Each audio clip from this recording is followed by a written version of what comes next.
सोचिए जरा, पूरी दुनिया जैसे एक टाइम बॉम्ब पर बैठी है और वक्त सिर्फ 10 दिन। जी हां, सिर्फ 10 दिन बाकी हैं एक मुमकिना आलमी जंग को रोकने के लिए। आज हम ऐसी उल्टी गिनती की तह तक जाएंगे जिसने सच पूछे तो पूरी दुनिया की नींदें हराम कर दी हैं। और हाँ, ये कोई मजाक नहीं है। उल्टी गिनती बाकायदा तौर पर शुरू हो चुकी है। ये धमकी कहीं और से नहीं, सीधा सदर ट्रंप की तरफ से आई है। सिर्फ 10 दिन, वरना उनके अपने अल्फाज में बहुत बुरा होगा। बस इन चंद अल्फाज ने ही पूरी दुनिया को झंझोड़ कर रख दिया है कि हम किस खतरनाक मोड़ पर आ खड़े हुए हैं। तो सवाल यह है कि आखिर ये सब शुरू कैसे हुआ? इस सारी कहानी का जो मरकज है ना, वो है सदर ट्रंप का दिया हुआ 10 दिन का अल्टीमेटम। और ये अल्टीमेटम उन्होंने दिया ईरान को एक बिल्कुल नई कॉन्फ्रेंस में, जिसका नाम है बोर्ड ऑफ पीस। अच्छा, तो ये बोर्ड ऑफ पीस है क्या भला? देखिए, ये असल में अमेरिका की सरबराही में एक नई बैनुल-अक़वामी समिट है। और कमाल यह है कि इसके पहले ही इजलास में ईरान के सामने एक सीधा साधा मुतालबा रख दिया गया जिसने पूरी दुनिया की सांसें रोक दी हैं। 10 दिन के अंदर जौहरी प्रोग्राम पर एक नया मुआहदा करो, वरना सीधा फौजी हमले के लिए तैयार हो जाओ। तो अब जरा अंदर की बात करते हैं। इस कॉन्फ्रेंस के बंद दरवाजों के पीछे जो सूरत हाल है ना, वो बहुत ज्यादा कशीदा है। ऐसा समझें कि दो बड़ी ताकतें आमने सामने खड़ी हैं और कोई भी पीछे हटने को तैयार नहीं। और ये सिर्फ बातों की जंग नहीं रही। एक तरफ अमेरिका अपने जंगी बहरी जहाज़ों को हरकत में ला चुका है और साफ साफ कह दिया है कि भाई ये डेडलाइन फाइनल है, तो दूसरी तरफ ईरान भी टस से मस होने को तैयार नहीं। वो ना सिर्फ अपने जौहरी हुकूक पर डटा हुआ है, बल्कि इन धमकियों के जवाब में अपनी दिफाई तैयारियां भी तेज कर रहा है। और अगर किसी को जरा सा भी शक था ना कि ईरान इन धमकियों को हल्का ले रहा है, तो जरा पारचीन की ये सैटेलाइट तस्वीरें देखें।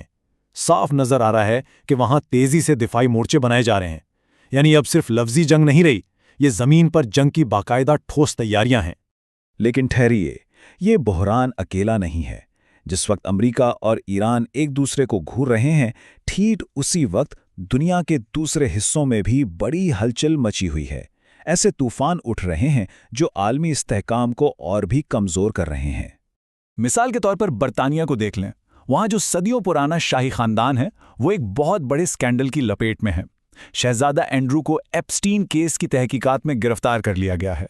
ये वाकया बताता है कि जिसे हम एक मुस्तहकम ताकत समझते हैं, उसके अंदर भी शदीद बहरान चल रहा है। और इस पर शाही महल का रद्दअमल, वो भी बहुत नेपातुला और मोहतात है। इससे साफ जाहिर है कि वो मामले की संगीनी को समझ रहे हैं और यही चाहते हैं कि कानून अपना काम करे।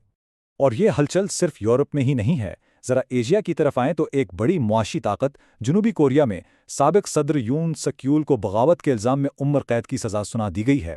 इस एक फैसले ने पूरे मुल्क में एक गहरी सियासी बेयकीनी की फिजा पैदा कर दी है। तो सवाल ये उठता है कि इस आलमी बेचैनी और गैर यकीनी के माहौल में दुनिया की जो बड़ी ताकतें हैं, वो इस ईरान अमेरिका बहरान को किस नज़र से देख रही हैं, उनका मौक़िफ़ क्या है? देखें, इस बहरान पर दुनिया साफ तौर पर दो हिस्सों में बटी हुई नजर आती है। एक तरफ तो अमेरिका और उसका करीबी इत्तेहादी इसराइल हैं, जो चाहते हैं कि ईरान पर ज़्यादा से ज़्यादा दबाव डाला जाए। और दूसरी तरफ हैं यूरोप और चीन जैसे ममालिक जो अमेरिका के इन यूनिलैटरल इक़दामात से सख्त परेशान हैं। उन्हें डर इस बात का है कि कहीं इससे एक नया तनाज़ा न शुरू हो जाए, जिसका खमियाजा फिर पूरी आलमी मईशत को भुगतना पड़ेगा। यूरोपीय यूनियन की सदर का ये बयान इसी तकसीम की बेहतरीन अक्कासी करता है। यूरोप की कोशिश यही है कि वो अमेरिकी पॉलिसियों से हटकर खुद को एक मुस्तहकम और मुतबादिल आलमी ताकत के तौर पर मनवाए। तो इन तमाम आलमी झमेलों के बीच घूम फिरकर सबकी नज़रें वापस इसी उल्टी गिनती पर आकर टिक गई हैं। तो बात आकर एक ही सवाल पर रुक जाती है, अगले 10 दिनों में आखिर होगा क्या? क्या आलमी रहनुमा सिफारतकारी से इस तूफान का रुख मोड़ पाएंगे, या फिर हम सब वाकई एक नई जंग के दहाने पर खड़े हैं? आने वाले ये चंद दिन सिर्फ मशरिक़ वस्ता का ही नहीं, बल्कि शायद पूरी दुनिया का मुस्तकबिल तय करने वाले हैं।